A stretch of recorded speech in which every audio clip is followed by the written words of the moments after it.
Assalamualaikum warahmatullahi wabarakatuh. Kami dari kelompok 7 perkoperasian akan menjelaskan koperasi sebagai badan usaha dengan dosen pengampu Ibu Mentari Ritonga SPD MPDE. Sebelum itu saya akan memperkenalkan anggota dari kelompok 7, yaitu yang pertama Tisa Asnayanti, yang kedua Vini Alfioniti, yang ketiga Wardatul Jannah, dan yang keempat saya sendiri Wenuk dari Fawirda. Materi yang akan kami jelaskan yaitu yang pertama pengertian badan usaha, yang kedua koperasi sebagai badan usaha, yang ketiga mendefinisikan tujuan perusahaan koperasi, yang keempat keterbatasan teori perusahaan, dan yang kelima teori dan fungsi laba. Materi yang pertama yang akan saya jelaskan sendiri yaitu pengertian badan usaha. Yang pertama, menurut Kamus Besar Bahasa Indonesia atau KBBI adalah sekumpulan orang dan modal yang mempunyai aktivitas yang bergerak di bidang perdagangan atau dunia usaha. Yang kedua, menurut pemerintah Hindia Belanda, yaitu suatu kegiatan yang nantinya akan dilakukan secara terus-menerus dan bersifat terang-terangan. Yang ketiga, menurut Wikipedia adalah kesatuan yuridis atau hukum, teknis, dan ekonomis yang bertujuan mencari laba atau keuntungan. Dan yang keempat, menurut Undang-Undang Ketentuan Umum Pajak Indonesia, yaitu sekumpulan orang dan modal yang mempunyai kesatuan baik yang melakukan usaha maupun yang tidak melakukan usaha. Sehingga dari keempat pengertian yang saya bacakan tadi, kita dapat menarik kesimpulan bahwa badan usaha adalah kesatuan dari sekelompok orang atau modal yang memiliki aktivitas yang bergerak di bidang perdagangan atau bidang usaha lainnya untuk bertujuan untuk menghasilkan laba atau keuntungan. Yang kedua, koperasi sebagai badan usaha.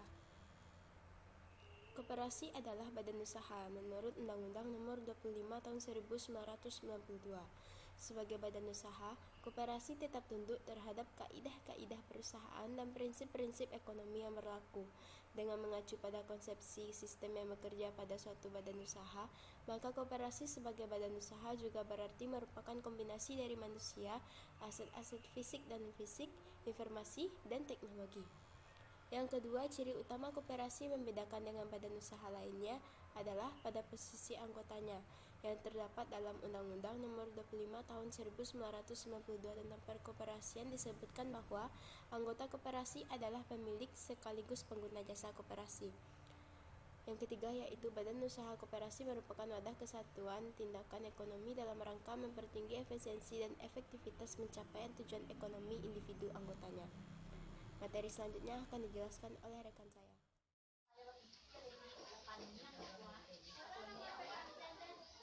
Tiga, tujuan perusahaan koperasi.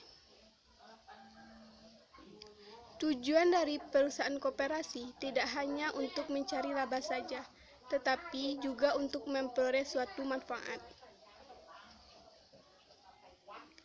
Tujuan dari perusahaan koperasi dijabarkan dalam Undang-Undang Nomor 25 Tahun 1992 yang terdapat dalam pasal 3, yakni tujuan dari perusahaan koperasi adalah memajukan kesejahteraan anggota pada khususnya dan masyarakat pada umumnya.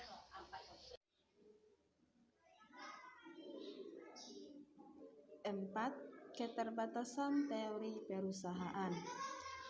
Seperti yang telah kita ketahui, perusahaan adalah suatu organisasi yang mengkombinasikan dan mengorganisir berbagai sumber daya seperti orang, aset, fisik, keuangan, dan informasi yang bertujuan untuk memproduksi barang dan jasa.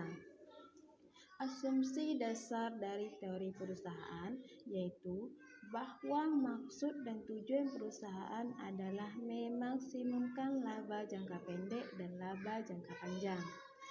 Tujuan perusahaan adalah untuk memaksimumkan nilai perusahaan, ternyata mendapat kritik karena dinilai terlalu sempit dan tidak realistis. Beberapa kritik dari teori tersebut adalah sebagai berikut. Yang pertama, maximization of sales, yaitu tujuan perusahaan untuk memaksimumkan penjualan. Model ini dikemukakan oleh William Balmore, Dia mengatakan bahwa manajer perusahaan akan memaksimumkan penjualan setelah keuntungan yang diperoleh telah memadai untuk memuaskan para pemegang saham atau stakeholder. Jika tidak memaksimumkan penjualan, maka anggota akan dipecat.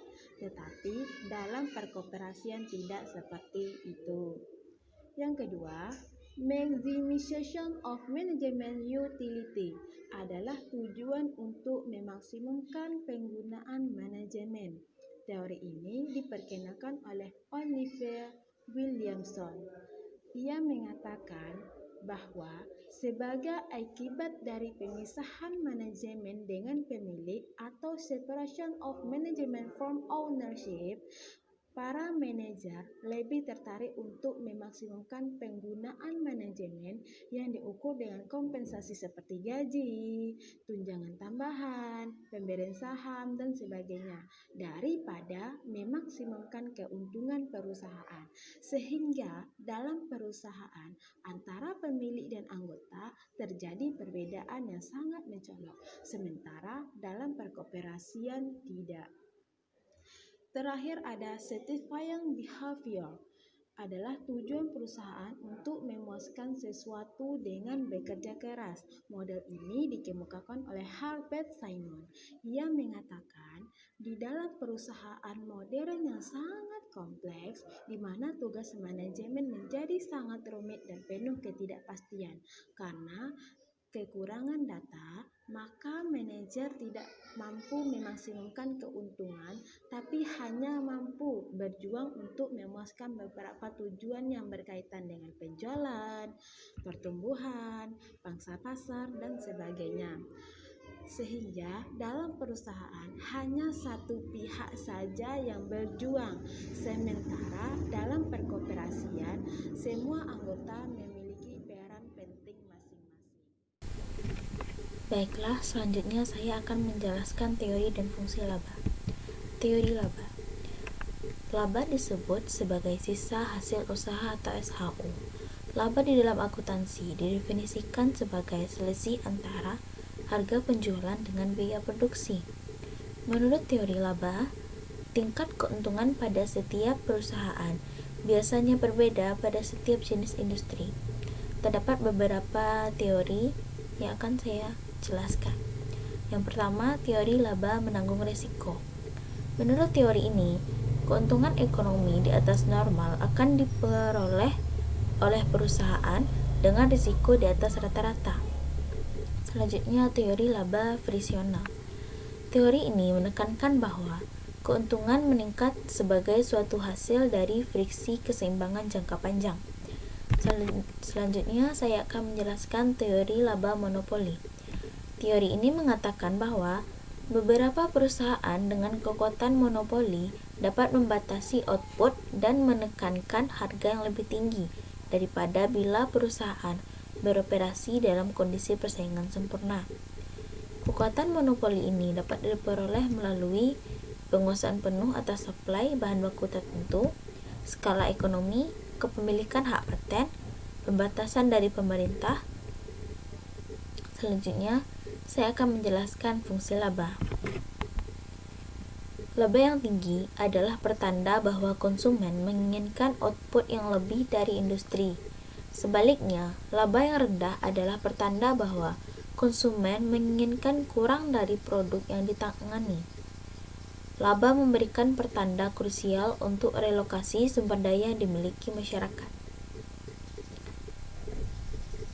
Profit bukanlah satu-satunya yang dikejar oleh manajemen, melainkan juga aspek pelayanan. Fungsi laba bagi koperasi tergantung pada besar kecilnya partisipasi ataupun transaksi anggota dengan koperasinya. Sekian dari kami. Terima kasih. Assalamualaikum warahmatullahi wabarakatuh.